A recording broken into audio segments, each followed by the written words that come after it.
Hey you guys, this is Chicken Man doing another Day the Bird Stood Still. This time I'm just gonna wipe it, the rest of it in a single shot, so do believe I've started...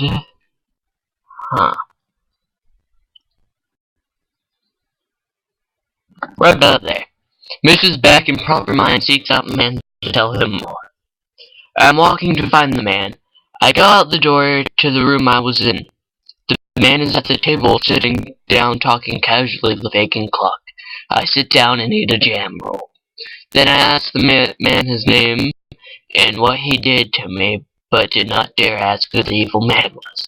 A frown rolls upon his face as I thought that, so he must have read my mind. He was thinking very carefully, then he stops the silence by saying, I am Imkna. The cast is an ancient... Oh, supposed to be rune, yeah.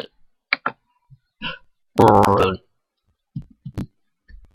R-U-N-E. There we go. The evil man, unfortunately, is my brother, Amkino, whom I have attempted to end his wrongdoings since man has populated this earth. He's old. Okay. Then I asked, what kind of being are you to live forever? He then said, my brother and I are not beings, we are good and evil incarnate. We are physically here, but our presence and power depend on the goodness of the world.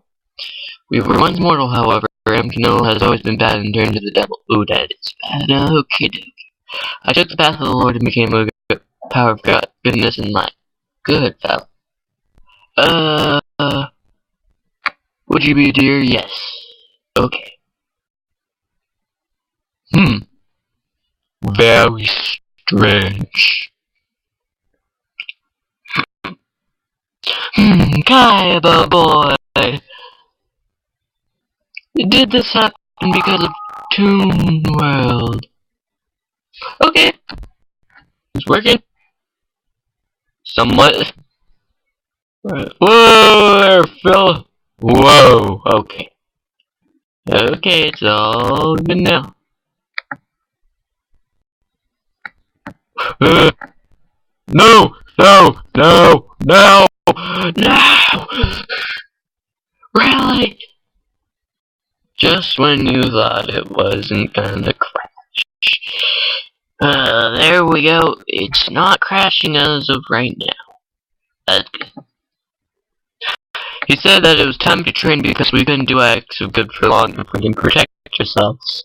He then teaches us multiple moves of defense and says these vile creatures call themselves the Platypus because sometime in the future they plan to make a giant building of demise but acts as an entire food marketplace. Factory restaurant. Hint, hint. Whatever they call themselves. They live in massive numbers, which makes defense impossible against these things. But offense is the best defense here, because as soon as they see you, you are going to be chased until they do get you. Unfortunately, no weapons have been found that eliminate these guys easy. If you have a regular sword and find a puddle of mud, you can dip the sword, but other than that, you can only use magic, a magic specially tailored to vanquish them. He steps then is suddenly next to Egg and Clock and bashes their heads together, and they look surprised. After the shock, they start dissolving into little particles, which twirl around and reform into a giant 20-foot chicken with 2 heads. Oh yeah! One head breathed out liquid cherries that looked like flames, and the other breathed out fires. I think that's good for cooking food or melting walls, though the heat is so intense that the sand near the burst instantly turned to glass. Hot. No way am I stepping in front of that. Don't blame you. That might be where fried chicken got invented. He then goes to punch me and my form suddenly changes to one like a chicken but is now humanoid. Then I cross my wings and a shield sprouts from my wings, covering the whole front of my body, which his hand hits, and a look of pain comes across his face. I go to feel how hard it is, but as soon as the wing across the shield disappeared. Feather of missions. Oh yeah. He then calculated our abilities and trained us in offensive styles. In battle, mutated egg and Cluck will stand behind me in the shield while I block anything that comes our way. After a great many hours, we eat the that's supposed to be a comma. We eat the sweat and exertion making us very sleepy. Just as we settle in for sleep, we hear the trampling of many feet. The sand behind us is bouncing from the massive commotion of the footsteps. Egg and Cluck changed into the massive chicken. Very interesting. Egg and Cluck breathe the cherry fire into the repulsors, stopping the front line instantly and disintegrating them as those behind the first charge forward. I think they might just be stopped by Egg and Cluck, all 100,000 of them. Then from within the center of the horde, Amphenol comes out a perfect replica of Amphenol with pitch black eyes. I go to confront him, barely noticing a massive hammer of a magically hard corn cob appear in my hands. Nice. Instinct takes over as if it has been in my blood for 1,000 years, as I duck and weave and return almost faster than he can comprehend. Then I cross my wings to defend against an uppercut and got sent flying into a spirit that wasn't there a second ago.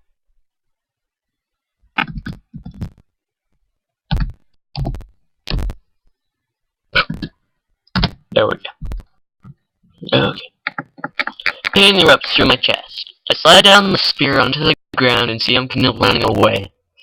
Oh, if you can imagine me sliding down a spear through its back.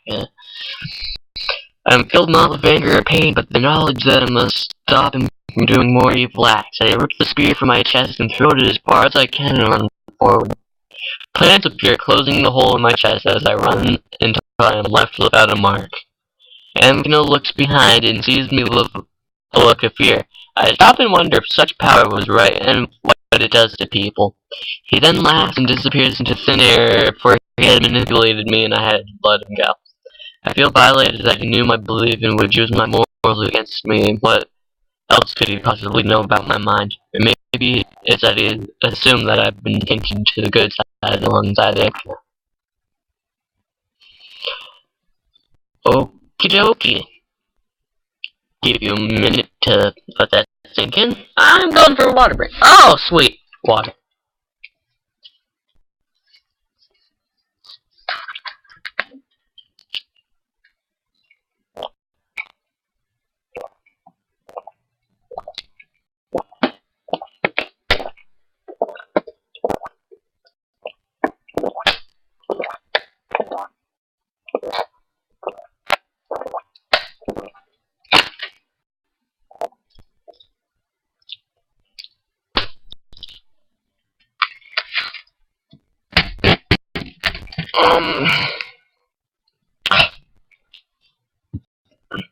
Okie dokie.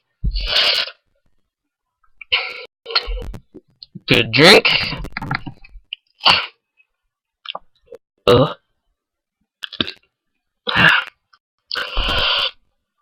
Amphenol then told us that we were not safe here and that we had to make a preemptive strike against them, but first we must rest. He teleports us through the sand into a forest area and we all fall asleep. While asleep, many dreams enter my mind. Oh wow. Okay. Enter my mind at the same time. Everything that Amphenol has ever done seep through my mind, and I have never felt such hate. But at the same time, I have never felt so much such empathy, for I know him mind, body, and soul. At the same time, I know from him that he knows me inside and out, and every pain that we feel, each other will feel it.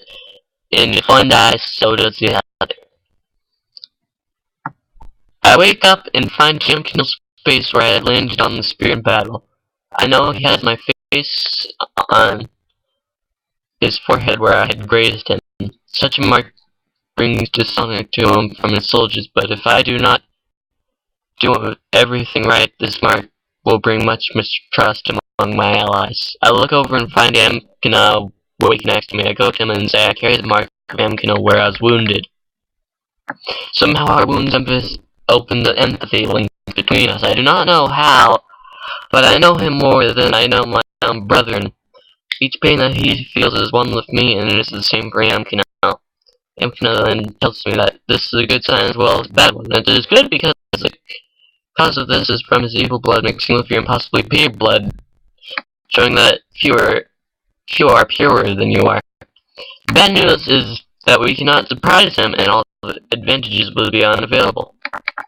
My mind thinks about how to end this predicament and keep the others out of harm's way, for anything Amkino does will be on my mistakes.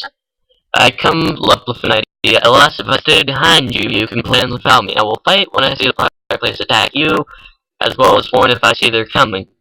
And to save breath and energy, I will refer to these beings as place. I turn to the camp knowing that for all their safety I must be in solitude. The absence of aching cluck in my life will tear a giant hole in my soul. That's the sucky end of the deal. Many months pass where I do not see anyone but my friends in the long distance. No action comes from Amkino as if he was in hibernation, and without warning one night, the link came back on. He was looking at many people on top of a 30-foot ball, filling it with a vile black powder. He knows nothing about it except that it is capable of destroying anything in its path, and that it will soon be ready to use.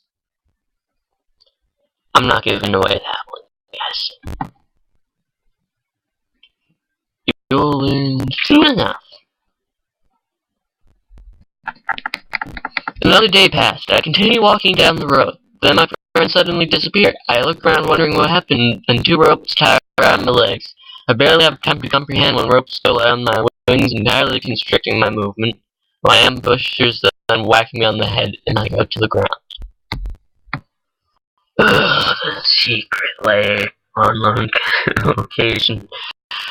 Oh, the villain. That's all I gotta say about that. I wake up. The room I am in is extremely dark. I can see as far as they can clutch in together. They're breathing in short, quick breaths. Someone comes in with a 3-inch needle, like pin needle. Bing! I try to attack them, but the chains in my arms are too strong. The men start jabbing Cluck again and again and again, which is not very harmful. But, yeah, it's painful. The emotional pain in Egg's eyes is terrible as he's trying to help his brother, but cannot. I feel the pain and am amazed by their cruelty. Eventually, Cluck felt no pain, and they left him to regenerate.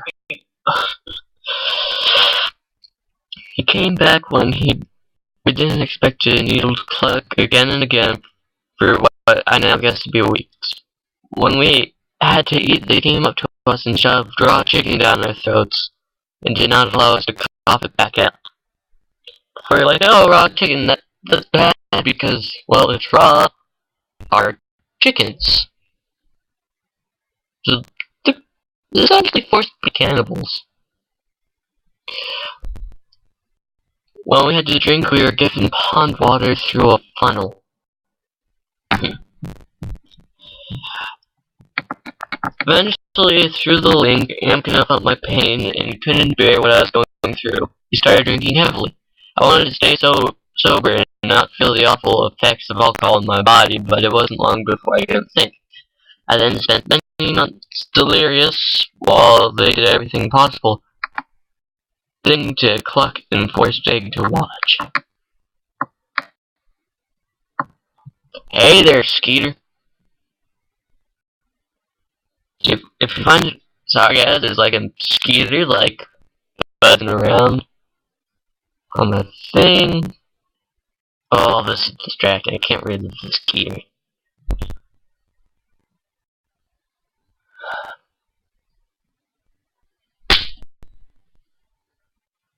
I just scared him off.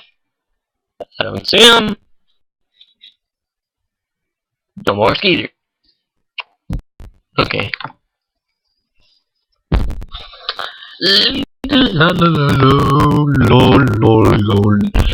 Okay. I became sober 6 months after being captured, which is I know because it is the start of winter. Egg walks up beside me. I ask him where Clark is, and he told me after you became drunk from the link of Amkinol, they continued on torturing Clark, which emotionally tortured me because of our great bond. They decided to slowly kill Clark while I watched. When Clark had died, my pain exploded outside of me, blasting the two of us out of prison. Unfortunately, though, I am only half the bird I was before. We then agreed to continue on to find shelter. Our muscles are gone from our time being locked up because we couldn't move. I looked around and found a cave. We then walked inside it and found stores of food. We knew that this could be another animal shelter, so we waited outside until we found out whose cave it was. We were surprised when we found it was another chicken like us that appeared to live in the wild its whole life. It beckoned us to come in. We came in and he gave us food. He asked us who we are, and I told him egg and mishes. No title, but fighters against Amkinol. He looks surprised and says, "No small thing, fighters of Amkinol. His army has taken over the entire chain of islands where we live. No one has known to be a minor threat to him.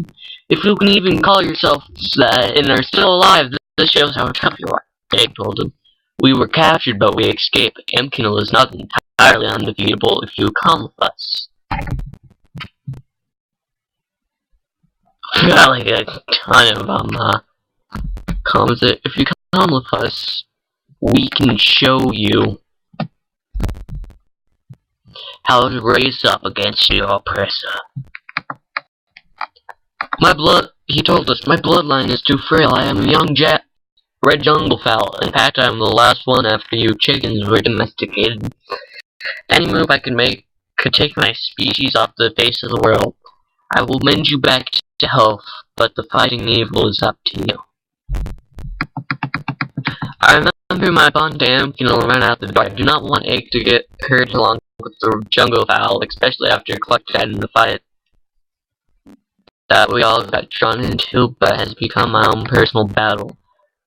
For if I destroy him, or he destroys me, we'll be both destroyed, and anyone else that gets destroyed will be on my conscience. Then I remember, how could Egg live on without even fighting to avenge Cluck?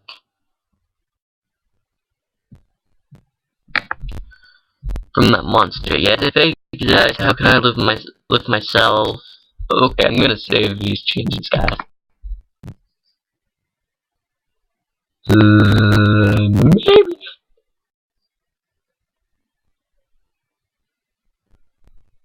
Say what?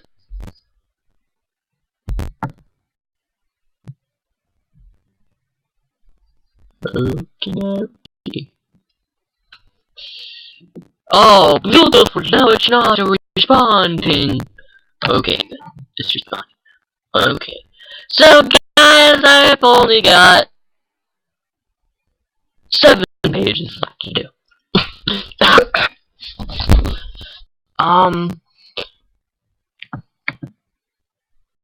Without even fighting to avenge Cluck from that monster yet. If Egg dies, how can I live with myself? But if Egg dies, whatever I do, the world would end with my demise along with Amkinol's. So letting Egg come could also taunt me after my life. I will not get him stuck with me, and I will not use my connection with Amkinol. And I will use my connection with Amkinol to hunt him down, not to avenge the many lives he has took, but to stop the many that he is about to, if I do not. I concentrated on connecting to Amkinol on my own pleasing. It didn't take too much. Okay.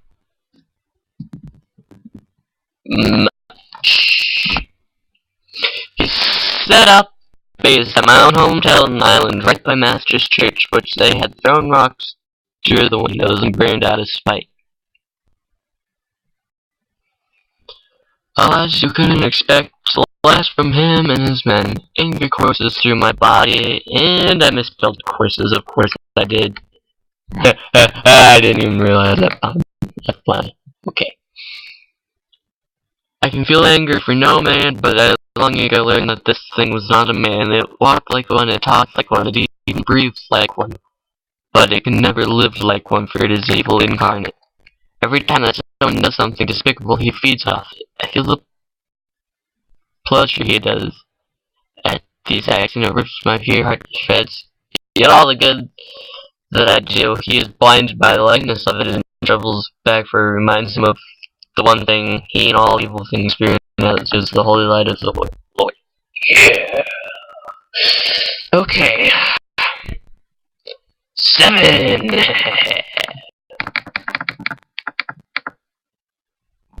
7 to 13. I come to the ocean in my path to the town. I uproot a tree, which I then snap in half over my knee and rip in half, dig a long board, and get a running start into the ocean. Oh man, I love it when he does stuff like this. Ooh, tree! All good. The paddling is hard work, but my wings are so powerful that the raft went at least a mile every minute against the current. Not too soon, the current was gone, and I lay down on the raft, exhausted. I soon fell asleep. The image of the red jungle fowl danced in my head. Many magic moves were inserted in my mind in such power that I have never felt. Oh, sorry guys, Skeeter's back. Oh, there, Skeeter. Skeeter. Okay, I can plug your trip in. Okay. I've never felt, and I know that this can save many lives, as well as take them away. The responsibility is all mine, and I know in my heart that I should never let an innocent person die on my watch, for I am a protector, a force of it, nearly undeniable good. Then the fowl said, I am old and cannot fight, but I give you ancient wisdom, so that you may be at your very best. I wake up. The wind had picked up and the waves were going larger. There were no clouds, so this isn't a natural storm. It had to be magic, whose I do not know, for Inkinol himself does not wield such powers. One particular wave curled up and became 30 feet tall. I put my hand up onto the water, crashing down onto me, and it freezes. I then paddle towards freezing any wave that comes near me, making a wake of standing icicles in my way. Eventually the wave stopped coming. Whether the person got tired or quit because it wasn't working, I do not know.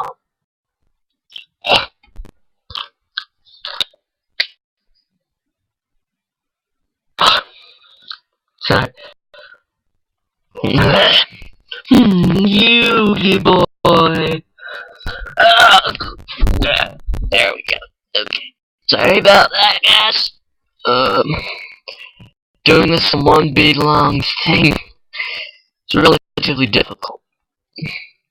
Many nights and days were spent on the makeshift raft. I had a feeling, and my body is feeding on the deemed useless bits of myself. My coat and waddle are being metabolized along with my tail feathers.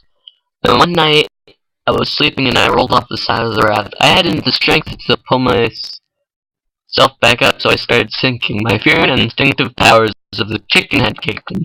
Unfortunately, in this situation, the adrenaline was useless because they increased my metabolic rate, so that I was eating in on myself. The cells of minimal importance to my body fed to those who could get me out of the situation. Then my body started being starved of oxygen, and the remaining cells. What's crashing this now? Yo!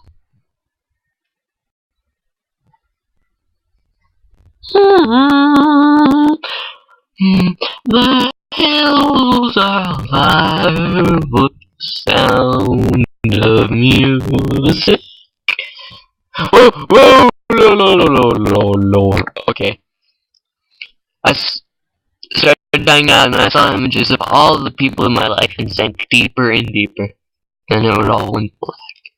I wake up in a strange room filled with water. I'm not drowning because I have gills on my neck. Some minnow fish come into the room, and they are quite large. One swims facing me and starts speaking. We started eating what was left of you, and you were filled with a vast wisdom. We had thought that soon there would be none of you left, but then your remaining cells absorbed microscopic organisms and started redividing until you were back as an almost different creature. The fish swims so that I can see my reflection off his silvery side, and I see that I'm a fish, one with a comb and waddle, it's still a fish that has gills and much smaller than these minnows. I spoke my voice oddly garbled because of the water and said, "Why am I so small?" The fish said, "After regeneration you were so small. I took you here between my scales. You will grow much larger, but before then I need a favor from you. There's an octopus attacking our city, and we need you to slay it." I say to him, "Why me? I am only half your size. I would be useless in my current state." The fish tells me, "You are ambitious. It is impossible for you to be useless, for you are much greater than us." I tell him, "No being is lesser than another. Amkin does not understand that, which is why he does these evil deeds. You have humbled yourself before me, though you are my equal. Now I must humble myself before you, you great scaled fish. Though you are lesser by other standards, greater does not mean more power. I will fight Amkin for you among many creatures." That's nice. I love when Mrs. talks like that. We all swim out. We notice that the minnows are not as large as they were previously. Within a little amount of time, we start entering a magnificent city of tall buildings, bright as the minnow scales. As we get closer to the city, I notice that the walls are several shed scales from themselves and other colored fish. Then I see a bright red octopus larger than the buildings of the city. Everywhere that the octopus went, there was stained over rubble and shadow. He stares at us, and the minnows swim away. He comes over, and I stare down, ready to tackle the giant behemoth as he spreads his legs. Tentacles. It's an octopus. Tentacles. Tentacles. Nope. Tentacles! Yay! And shows his massive toothy hole of a mouth. And yeah, I know that my plan wouldn't work. I ducked down the wish of the octopus, sending me whirling. I hit a yellow rock. I'm dazed, and I see the octopus look at like 3 as it turns back. I get ready to be consumed. The octopus wanders around and confused, and I recognize that I still look like a chicken. My yellow belly is on the yellow rock. I camouflaged myself, and he couldn't see me. I got hungry after a few minutes of him searching, and found a little plant. I ate the plant and instantly grew, turning up the sand. I am now much larger than the octopus and realized him as prey. I started swimming, my tail turning into feathers, my fins turning into wings. I watch catch the octopus and eat it whole. My gills turn into lungs, and I start to resurface. I see the surface way above, and I pedal my chicken legs, trying to get to the surface. No matter how fast I pedal, the surface seems way above, out of my reach. My vision starts blacking out. I flap my wings in a wild attempt to surface. The powerful wings send water backwards, propelling me upward. It feels as if my beak is about to slice through the surface. My vision goes fully black, my wings go limp, and my legs a little light. Oh. Then I felt a slight push. I surfaced and took a few breaths before everything started functioning again. I turned around and see that the minnows had followed me up when I lost consciousness. The whole school pushed me up. I think the matches and started swimming to the island that they pointed me to. I got to the island. The place was empty of all animal life. The jungle at the end of the beach had plenty of plant life, but no birds flew the skies. No animals moved on the ground, and there were no flies or gnats buzzing above my head. I hit a coconut tree, hoping to get a coconut to fall down and knock over the entire tree. Oops. I ripped the coconut in half and ate all of its juicy insides. Okay, he ripped the coconut in half. That's not exactly just. I was still hungry, and impulse made me eat the shell, which shattered at the force of my teeth. I was still hungry then, and my body started acting impulsively, grabbing and eating the coconut's whole, the juice running down my throat, with the shattered shell following behind. Soon the coconuts were gone, and I picked up the tree and swallowed it whole without even biting down. He ate a tree! He ate a tree! Yeah, I know that this is the story I'm writing.